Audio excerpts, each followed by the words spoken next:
One thing you'll need to be familiar with in recording is cables and connections. Connecting a microphone to a preamp or a guitar to an amplifier requires a cable. In the analog world, there are balanced and unbalanced connections. Balanced cables and connections are designed to reject external noise from radio and electromagnetic sources, and balanced cables can be run long distances without picking up noise. There are also different connections that you will need to know about. Professional microphones, for example, use an XLR connection. The XLR connector is a style of electrical connector primarily found on professional audio, video, and stage lighting equipment. The connectors are circular in design and have between 3 and 7 pins, but for almost every microphone, it's only 3 pins. These pins carry the signal from the microphone to the input of your device. Pin 1 is ground, pin 2 is positive, and pin 3 is negative. These pins also carry phantom power.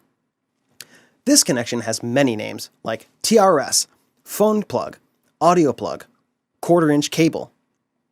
It was invented for use in the telephone switchboards in the 20th century and is still widely used today in both its original quarter-inch size and miniaturized versions, 3.5 millimeter or approximately 1/8 inch, and 2.5 millimeter, approximately 3/32 inch. The connector's name is an initialism derived from the names of the 3 conducting parts of the plug, the tip, ring, and sleeve, hence TRS. This connection has many uses. For example, professional headphones use this connector and it carries the signal as left, right, and ground. On balanced outputs of a device, this would be positive, negative, and ground. There are also mono or TS versions of this cable, which you may know as a guitar cable.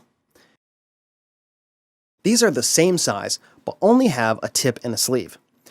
Some pro audio speakers use the same quarter-inch TS connector, but speaker cables are not the same as instrument or line level cables and shouldn't be interchanged.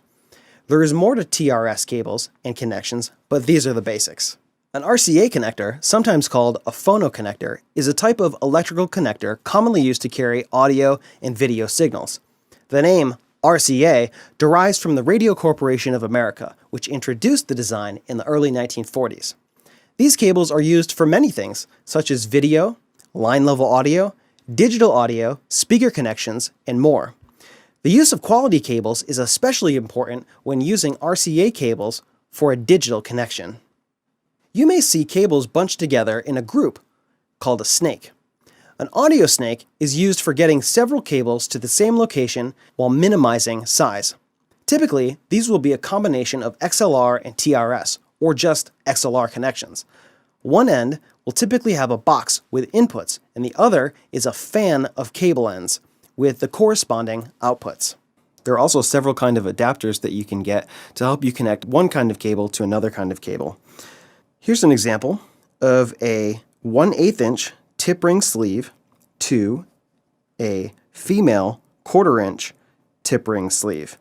This will be useful if you needed to connect a set of professional headphones where you had a stereo quarter-inch cable or tip ring sleeve quarter-inch to an input that only had a 1/8 inch tip ring sleeve plug, such as a laptop or MP3 player. If you wanted to connect those to your professional headphones, you'd need an adapter just like this. Here's another useful adapter. This is a male quarter-inch to female RCA. So this would be useful if you needed to connect a male RCA cable and go into a quarter-inch input. And here's the reverse of that. This is a male RCA to a female quarter-inch.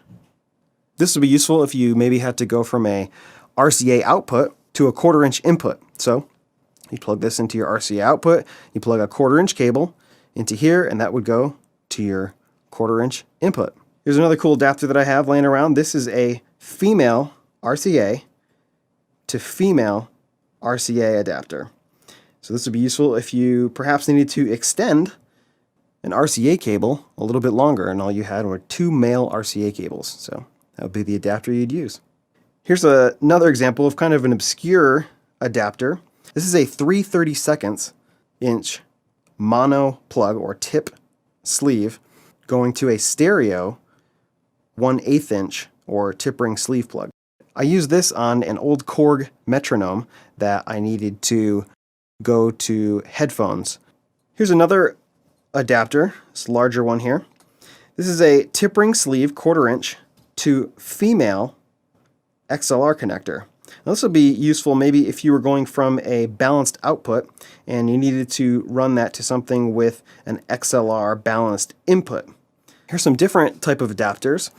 This is a tip ring sleeve or stereo 1/4 inch male to 2 1/4 inch female.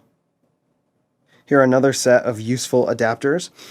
This one here is a female RCA going to 2 male RCA cables. And this is the reverse of that. This is a male RCA going to 2 female RCA. This is useful if you have to split some signals and send them to 2 different inputs.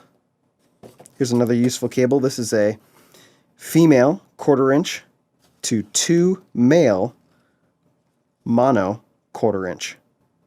Here's an example of another super useful cable.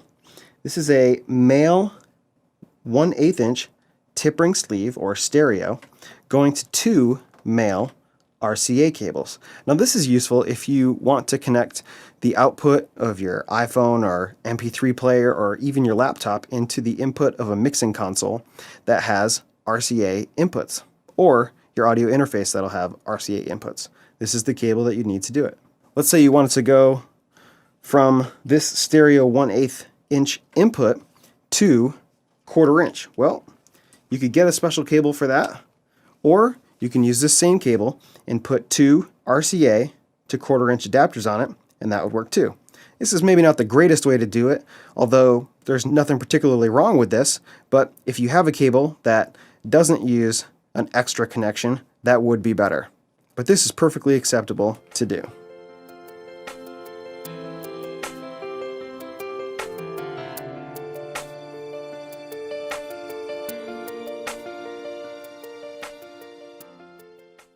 Another cable type that you'll come across in the recording world is MIDI.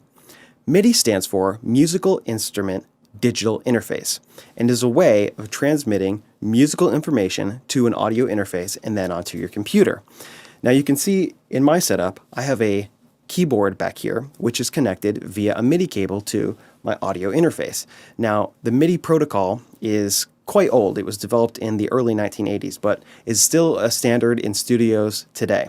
You'll find newer keyboards will use maybe a USB type protocol to send the same sort of information to a computer, but it's not necessarily any better than the good old MIDI standard.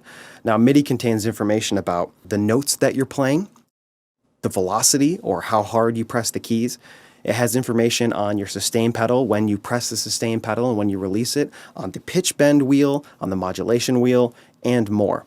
You can use MIDI for all kinds of information to control all kinds of different devices. You can have a MIDI keyboard control several rack units of sound samplers for a live performance type application, or you can have a very simple application like I have going on here, where I'm taking a keyboard and I'm using the MIDI output of the keyboard going to the MIDI input of my audio interface, and that's how I'm getting the musical note data and other data into my computer.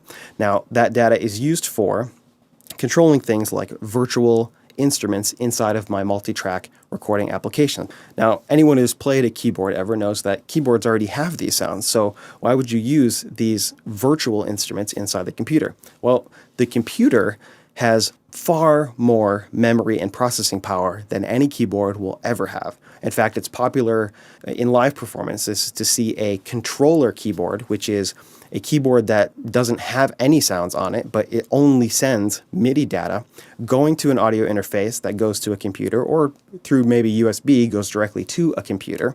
And then the computer will host all of those sounds, your piano sounds, your drum sounds. And the reason is that the amount of information in one sound pack, say for instance a piano, is so much larger than you'll find on a keyboard. Now you'll hear keyboards that have some great sounds in headphones or played through a speaker system, but they pale in comparison to what's available in the plugin world. Another thing to note when talking about cables is that the use of a quality cable is very important in any application. When you're looking at cables, be it XLR, instrument cables, RCA, doesn't matter. You'll always see a range of prices and a range of quote-unquote qualities. You'll also see some companies that are well above what's maybe the standard or average pricing, and those companies will claim a lot of far out and fabulous things about their product. They'll somehow transmit the audio better or faster. Well, I want to caution you about those particular products and cables.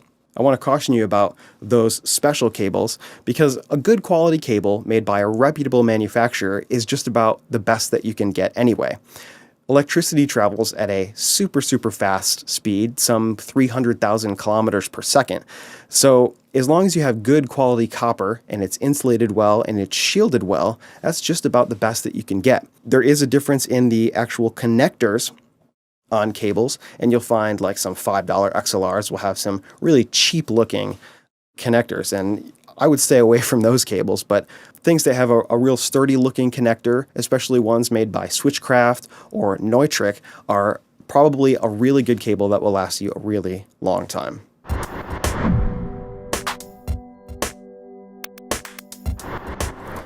All right, lastly, let's talk about how to wrap a cable. Now, in my opinion, there are two ways to wrap a cable. There's the right way, and then there's the wrong way. Now, the wrong way looks like this. If you take the cable and you bring your elbow up in this kind of motion, you're wrapping the cable the wrong way. It doesn't matter what kind of cable it is. It could be an XLR cable. It could be an instrument cable. It could be a 50-foot 12-gauge power cable. It doesn't matter. That's the wrong way to do it. And here's the reason why. When you wrap the cable like this, what you're doing is you're making a lot of twists in the cable because all these loops are going the same way. And so when you undo this, you'll find that the cable has a twist in it.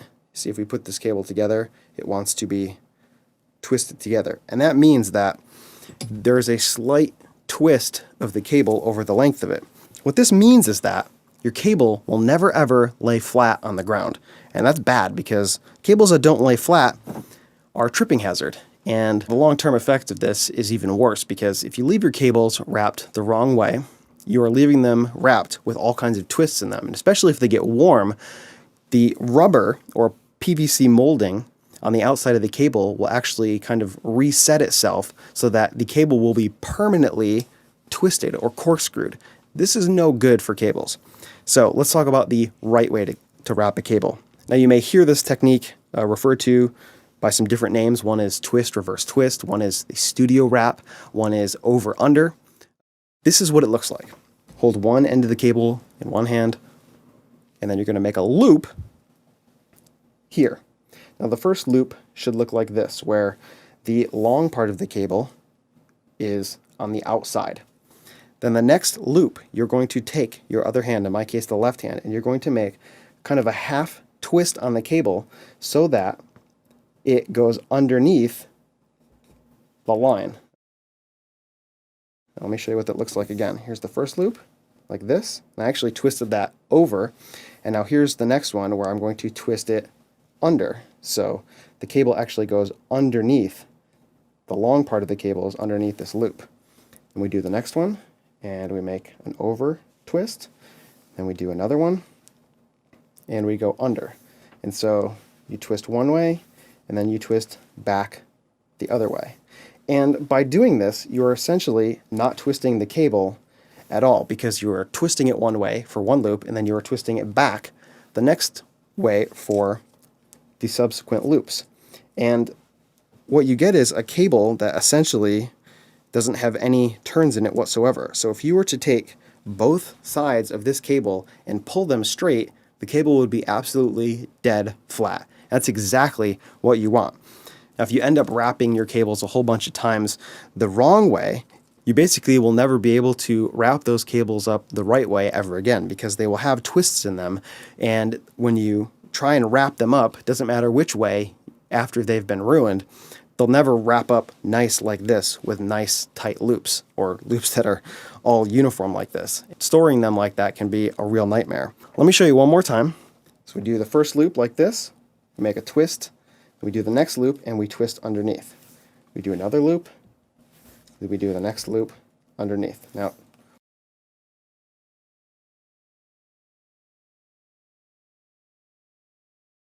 you want to make all your loops roughly the same size, and as big as you can without being completely impractical.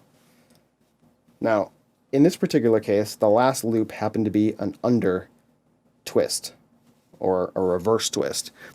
Now, it's really, really important that when you secure this cable, now in this case I'm using a Velcro strap, that you keep both ends of the cable on opposite sides of the coil. And you want to keep them on the same sides as you coiled them. And the reason is, if you accidentally pull this side underneath the cable, you will create a whole bunch of knots, literal knots in the cable. And that can be annoying as well. So the only real trick to this is making sure when you secure the cable or tie it up that the ends remain on the sides, and then when you pull it out again, you grab the right end of the cable and make sure you're not pulling it back through the loop. Now, it's also okay to cheat the last part of the cable. So in this particular case, the last loop feels like it should be an under loop or a reverse twist, but it's perfectly acceptable to do the last loop and double it. So you do 2 twists in the same direction. You're drastically reducing the possibility that you will screw this up when you uncoil this wire. So this may seem like a bit of a hassle to start if you're not used to it, but I promise, as you get used to coiling the cable this way, it's very, very easy to do, and you can do it without even thinking of it. I do it so fast, I'm like a rodeo wrangler. You can get nice, beautiful looking cables every time that will always lay flat. So except for cables that are super short, like maybe under 3 feet, you can wrap every cable this way and always be sure that it's going to lay flat and come out looking beautiful, and always wrap up nice the next time.